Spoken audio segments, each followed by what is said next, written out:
Әрине, көптеген жылдар бойы киелі кітап Құдай сөзіне қатысты қаншама түрлі сыншылар сөз сөйлеген анық. Оның дәлдігін, ілімін және басқаларын сынаған. Бірақ мен не байқағанымды білесіздер ме? Қарсылықтың сандары барған сайын азая түсуде. Неліктен олай болуда? Өйткені археологияның арқасында, тарихшылардың зерттеуі бойынша, біз өз сұрақтарымызға барған сайын көбірек жауаптар табудамыз. Мен тек бір сұрақта тоқталғым келеді. Сол үшін ғалымдар қаншама жылдар бойына мәсіхшілерді де киелі кітапты да сынға алған. Бұл Мұсаның киелі кітаптың бірінші 5 кітабын жазған не жазбағандығы жайында. Сіз 5 кітап деген не деп сұрауыңыз мүмкін? Ол киелі кітаптың алғашқы 5 кітабы. Ғалымдар Мұсаның осы кітаптардың авторы болуы мүмкін емес деп сендірген.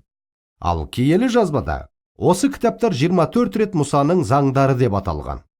Тіпті Исаның өзі осыны 16 рет Мұсаны олардың авторы ретінде ескереді. Жохан жазған ізгі хабарда 7-ші тарау 19-шы аятта былай деп жазылған: сендерге Мұса пайғамбар Тәурат заңын бермеп педі.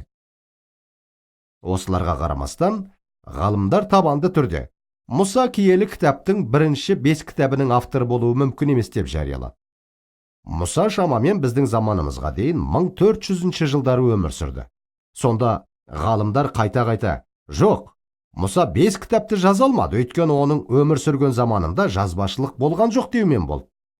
Ал жазбашылық болмаса, ол қалай жазалады?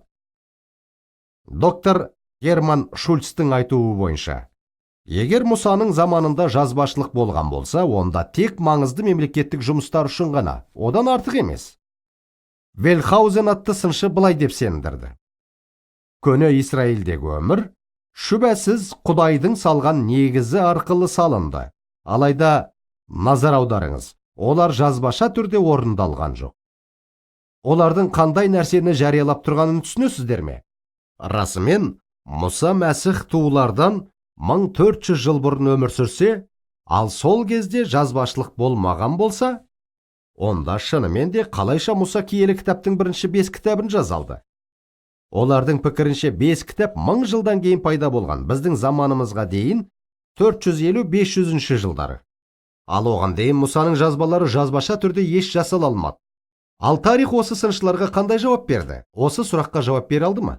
Білесіздер ме, біздің заманда осы ғалымдардың, солай атауға болатын болса, киелі кітап сыншыларының тұжырымдарын толықтай жоққа шығаратын таңғаларлық ашылулар жасалды. Келесі бейне үзіндіде мен осы іспетті сындарға деген кейбір жауаптармен бөлісетін болам.